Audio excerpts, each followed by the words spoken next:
If you've ever felt stuck or unsure of whether that voice inside of you is intuition trying to lead you in the right direction or fear that's keeping you stuck, keeping you from reaching your goals and, taking that big leap, this episode is for you.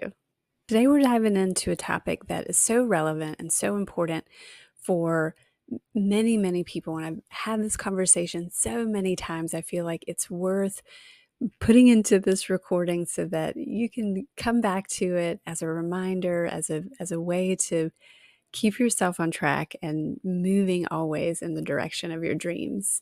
Today, we're diving into a topic that to me feels more relevant than ever before, and that is the idea of how do you tell the difference between intuition and fear or anxiety? This is a conversation that I've had so many times over and over with clients. And to be honest, when we spend a lot of time anxious and feeling that anxiety, inside of us and all around us, sometimes that voice of intuition really gets hard to hear, hard to notice, and even frankly hard to tell the difference between, what is fear and anxiety holding me back, and what is my intuition guiding me in the right direction. And so, I really want to talk a little bit about, you know, what each of those are, where they're coming from, and then how you can tell the difference. Some really simple and actionable steps. So if you are in a place right now where you're feeling stuck and trying to make a decision, but not really sure how to move forward, this episode is going to really give you some actionable tools to keep you moving in the right direction.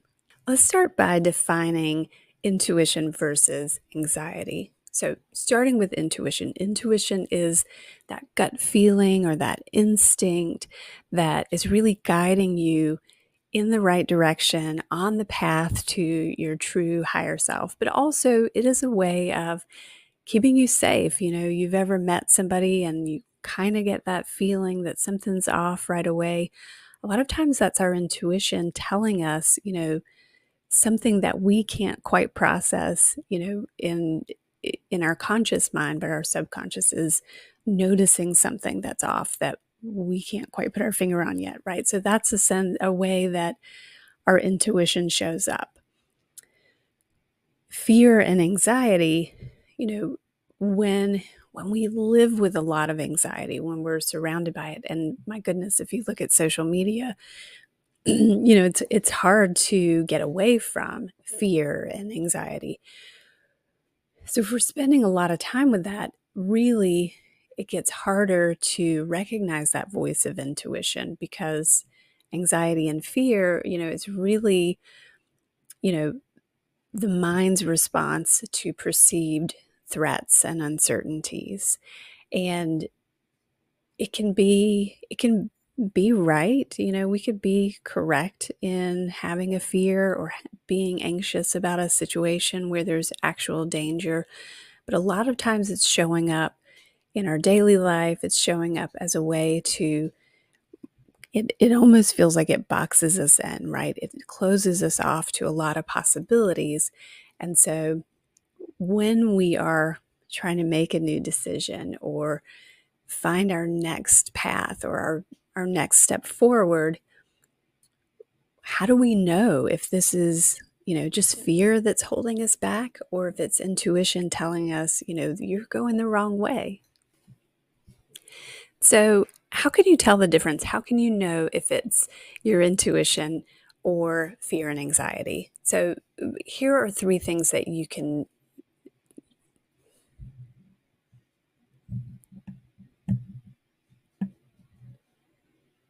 So, how can you tell the difference between intuition and fear or anxiety?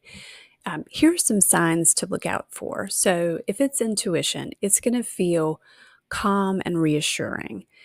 It's going to come in a flash of insight or this gentle nudge, and it often feels right, even if it doesn't make logical sense. Even if part of you is like, wait, could that be right?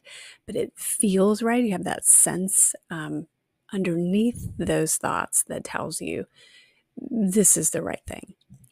Fear or anxiety, on the other hand, feels more overwhelming. It feels urgent. And it's usually accompanied by some physical symptoms like a racing heart or some sweating. Those are signs that this is coming from that sort of sympathetic nervous system. It's that fight or flight part of it.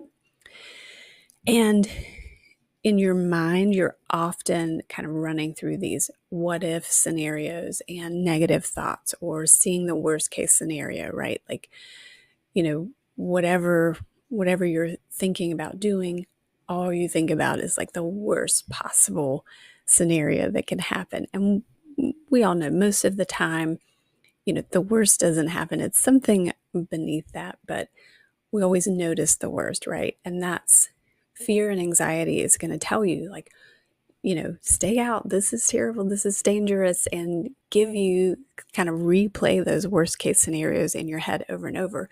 So if when you're thinking about this, all you're thinking of are the worst case scenarios, there's a chance that this is probably coming from that fear and anxiety. So let's look at a real life example. Let's say you're considering a new job, but it would be in a new city. And, your intuition might be saying to you, like, this is a great opportunity. This is going to be, this is the right move. This is the next step on your career path. This is how you're going to level up in your life. But the fear and anxiety may be saying, what if it doesn't work out? What if you get there and you hate the city? And what if, you lose your job in 6 months and now you're stuck in a city that you don't like and you don't know, you're thinking only of this scenario, right? I don't know anybody there. I'm not going to make any friends. What if nobody likes me? That is the fear and anxiety. And what it's doing is trying to keep you in what I call the familiar zone.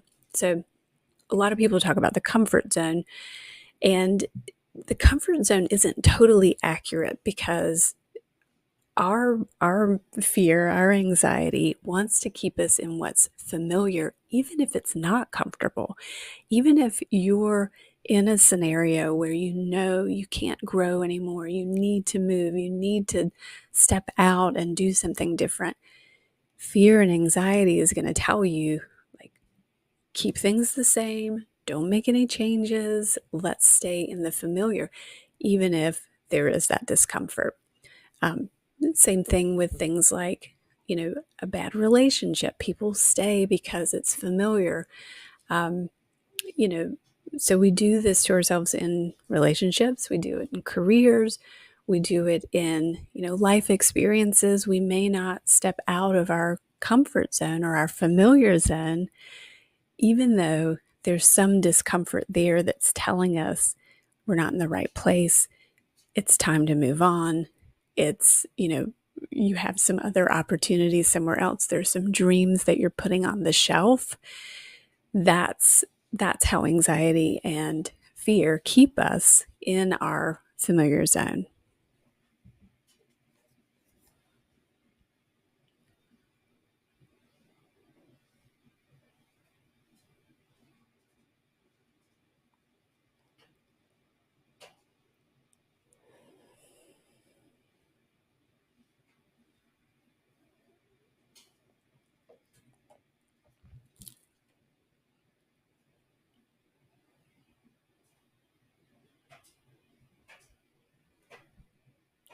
So if you're in that place where you're stuck, trying to make a decision, trying to decide what's your next move, I want to give you some strategies that you can use right now to help you make that decision on the best way to move forward.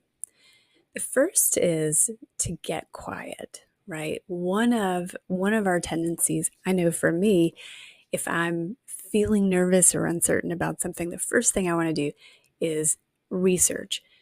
Read everything I can online, get opinions from other people, right? But when we want to reconnect with our intuition, we have to quiet all of that, quiet the noise for just a few minutes to kind of check in with our body and say, okay, is this feeling like fear, or is this feeling like an opportunity to expand and to grow?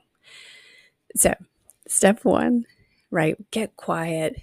Give yourself a chance to listen for your inner voice. The second thing is journaling. I love to journal about everything. I write gratitudes every morning. If you've known me for a while, you know that I've done this for a lot of years. But I also write out, if I'm feeling stuck or overwhelmed, or if I'm trying to sort something out, it's so hard to put all that in your brain, like to keep all that in your brain and get it sorted out. It's so much better to put it down on paper. It does a couple of things in your brain, but just for these purposes, I'm going to keep it simple. Writing it down is going to help you make it manageable. It's going to help you really play out all the scenarios. And one of the things I want you to write down is the worst case scenario. Now, most people are like, wait, if we're dreaming big, why not write out the best case scenario? Well, do that too, but write out the worst case scenario. And then I want you to look at that and say, okay, if this is a dream that I want, and the worst thing that could happen, let's go back to that dream of taking the new job and moving to a new city. What's the worst possible scenario is, okay, you get there, the job isn't what you thought it was going to be, you're not really crazy about the town. Then what? Could you move back? Is there an option to move somewhere else? Is there an option to stay in the city because you like it but get a different job? When you start to work out those scenarios, you realize one thing, I'm resilient. Have I been through something like this before? Have I moved to a new town before? How did that go? What did that look like? What were the challenges? How did I overcome them? When you start to really lay that out, when you start to look at that side of it, you start to see your own resilience. You start to see your own capability to take on this challenge, to be there, to become this, greater version of yourself. So that's going to help you. Like, journaling and writing it all out is really going to help you kind of hash all of that out, instead of sometimes when we're just thinking it through, it starts to feel like our thoughts are just swirling around and we can't really manage them as well. So getting quiet, writing it all down is going to be a huge help.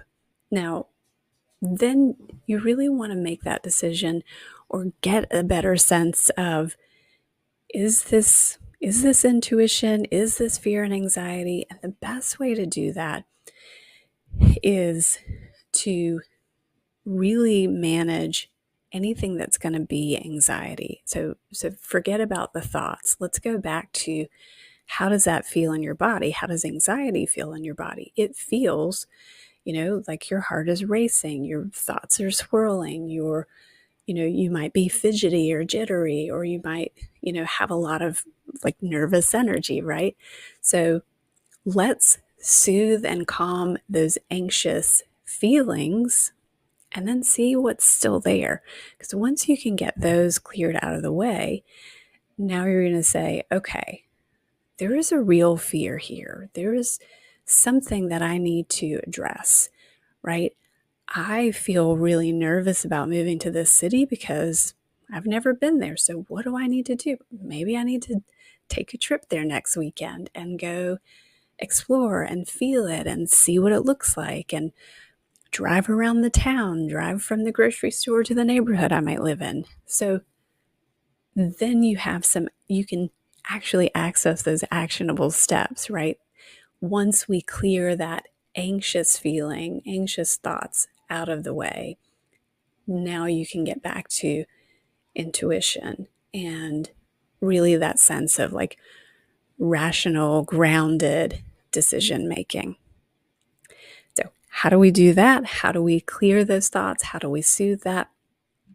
One of my favorite ways is what I call 5-10 breathing. It's super simple. We know from neuroscience that our inhale is intimately connected to our sympathetic nervous system, and our exhale is connected to our parasympathetic nervous system, or the rest and digest side. So if we're feeling anxious, if we're feeling wound up, one of the quickest ways that you can soothe your nervous system, slow that down, is to focus on your out breath. And with 5-10 breathing, what we're doing is we're going to inhale for 5, exhale for 10, and that practice is going to lean heavier on our parasympathetic nervous system. It's going to bring us into that calmer state. Once we start to slow down our breathing, slow down our heart rate, you could actually check that and watch it happen if you're doing the 5-10 breathing. You do that for a minute or two. Now the physiological signs of anxiety have dissipated, and you can get to, okay, what's really here? Remember, your intuition is a powerful guide in going to the next level, but also just making those day-to-day decisions. The most important thing is to be able to clear and soothe your anxiety and fear in order to access your intuition and to really trust it, to trust that gut feeling, which comes with practice. It comes with, learning to soothe your nervous system and listening to that inner voice over and over and over. The more you do it, the more confident you'll get with trusting that voice and knowing, is this intuition or is this just my fear and anxiety?